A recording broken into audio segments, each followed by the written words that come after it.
Hello, and welcome again to another edition of Reading from my book, Cosmic Beauty. You can find it over on Amazon. It's been a difficult 24 hours. I've had a lot of things come up to where I had to change some things. So I'm sorry about the late start, but hey, better late than never. So we're going to start with this poem here called Beyond Your Control.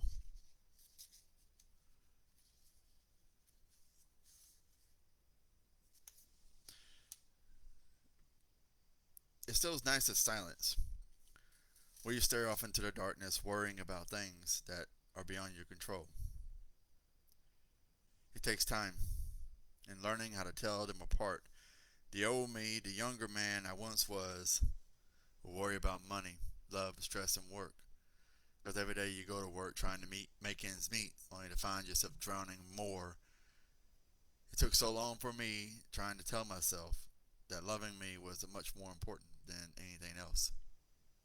As a result, you spend less time wasting money on things you do to impress people and learn to respect yourself. You learn your peace is more valuable and sacrifice sanity for love and sex.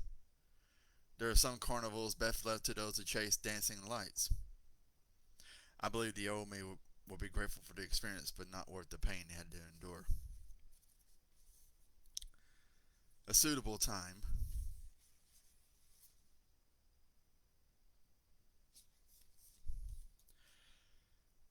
is this next one. Going back to the other one, basically, it was just a thought of looking at how progressed as a person and the things I had to deal with in my life and growing up, and just how when you're younger, you tend to worry more about things than there are beyond your control than the things that, as you get older, you realize that there are things that are within your control and things that are not. So, suitable time. Should I let my guard down and let her into my world once she comes around?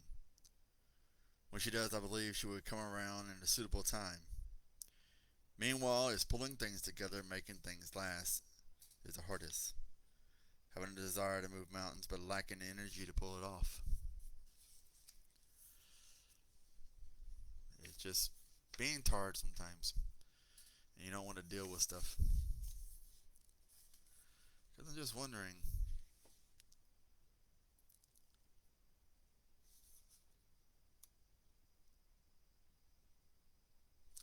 hmm,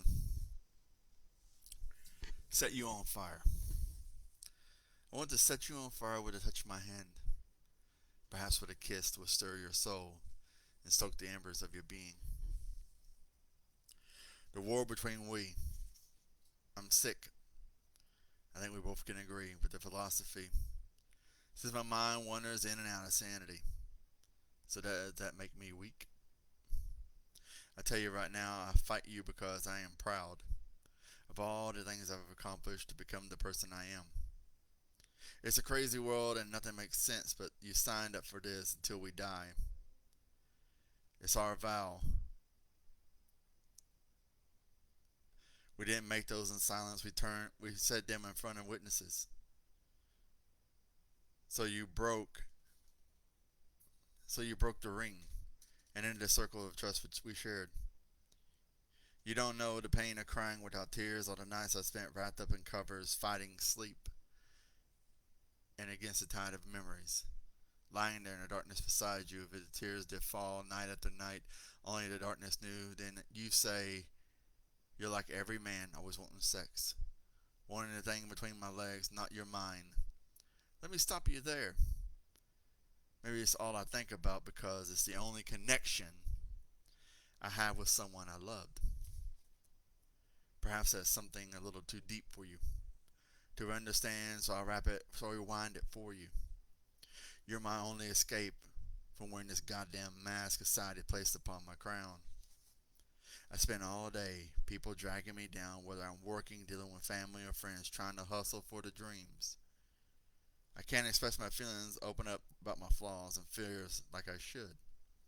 I'm broken and I'm in my wounds and hidden beneath the scars. And I threw rocks at my psychosis, strapping them to a wall, where those stones became bricks, and soon a raw wall rose. The hiding of the personality my therapist will unlock later. Well, that will be fun. Bills are due, kids need food, tires are worn, and I'm borrowing from Peter to pay Paul. If it makes me a sick man for desiring your body, your touch, and feeling something real, finding an escape in the sanctuary of you, then I guess I chose the wrong person to stand beside me when things started to fall apart. And I based this poem off of a couple of situations of a friend I knew and a guy I work with, and the situation they were going through with their divorces, and the things that the women that they were married to were saying to them about things like that.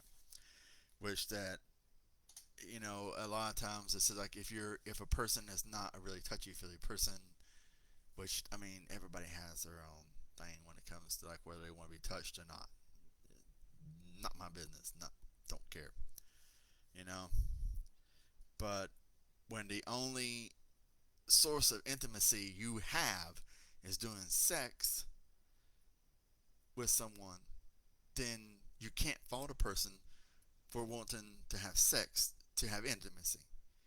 If you're not giving that to them throughout the core day. And I'm not talking about sex, I'm talking about physical touch, love affirmations, hugging, even just kisses every now and then. Things like that. Not just, and people don't really make that connection.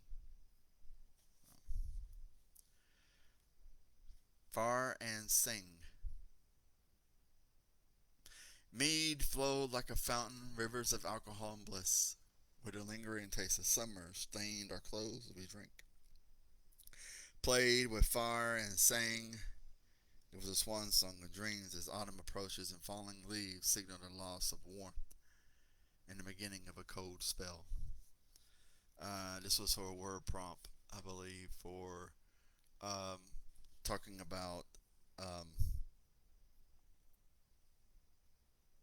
going from one season to winter. So that's how I was trying to explain that, like in a sense of being a um, Viking, Norseman, things like that. So, or Norseman. So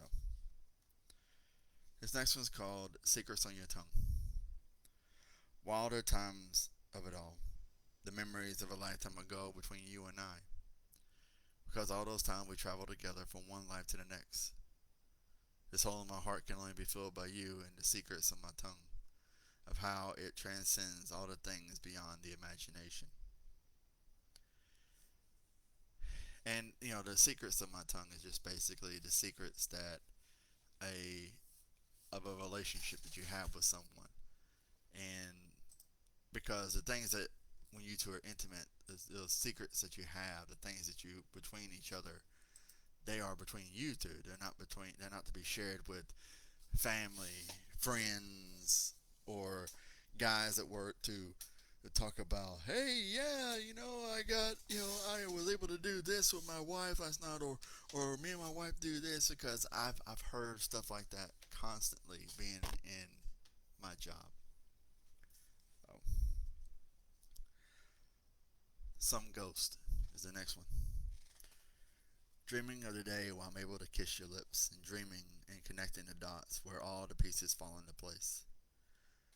Wondering what your voice sounds like. Would it sound like an angel singing or a raspy voice of Bernadette from the TV series with the nerds? There are nights where I could have sworn I felt your touch when I wake up from some dreams. Was it a spirit, some ghost, or just you? Who left cold fingerprints across my body while I slept? I wish you were here, so I could feel the warmth of your body lying next to me in the dark. But some dreams are best left to the imagination, because men like me are meant to dream of love, let alone the embrace of a woman. It's just a crazy dream. This next one's called 1 Minute Longer. Grief isn't just sadness. It's looking at a place where someone once stood. They laughed, lived, and loved. The voices filled the void of your life that made a warm place somewhere to heal, to cry, to find peace. It was a place to gather strength when you felt weak or lost in the world. Someone to hold your hand, fingers laced intertwined with your heartstrings. To someone who endured life until something called them away. Grief is knowing what love was because you felt it from a person who genuinely cared about you. Grief is wishing you could feel their love for 1 minute longer. We're going to read this one last one here called Mothballs. And it's a pretty long poem. So once we get to it, we'll be done with this. And I will. Pink pearls and torn dresses lay in her bedroom. While cleaning out her closet, it smelled like second-hand roses, faint cigarettes, and mothballs. It was an old scent for sure. As she dug through clothes, she chuckled at times, pulling one dress after another, looking at them. 3 piles sat on the bed, Laying on the bed beside those memories, she called them. She laughed, holding one dress up from there, looking at the mirror. I haven't worn this in years, she said. The memory came to her from a time where her and her 3 friends went out for a night on a town. Alcohol and poor decisions was a tale she told me. Dancing under the stars next to a bonfire in the middle of nowhere, the guy tried to get her to leave with him, but her friends kept her from going with him. The dress had a few holes in it, either from the moss or the cigarette burns. It was amazing to watch her when she slipped the dress over her body. The dress felt her like a glove. She inspected things a little closer in the mirror, and all those little holes and tears in the fabric became more pronounced with the white shirt showing through places. As quick as she slipped it on, the dress was off, and she added to the fixed and keep pile. We talked about things and the memories she had with each one while cleaning out her past.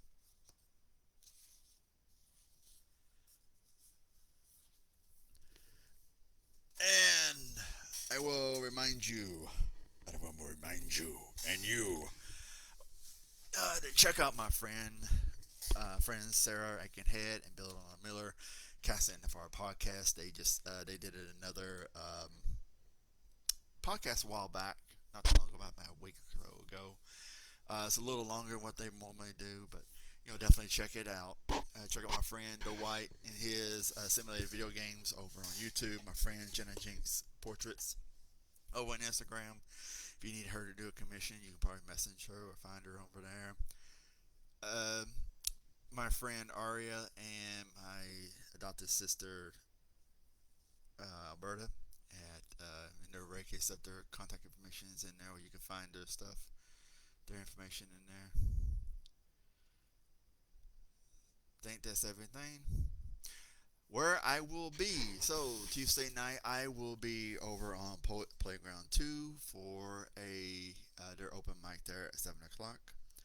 I will be at Island Vibes at 7:30 on Thursday in Nashville. Just be hanging out with Frizzy and Brandy. And then I will be at Milltown on Sunday, selling my books. Yes, selling my books at the Milltown Flea Market there in Columbia. So stop on by and see me, get you a signed autograph for one of my books. But hope y'all do well. Take care of yourself. Have a good night.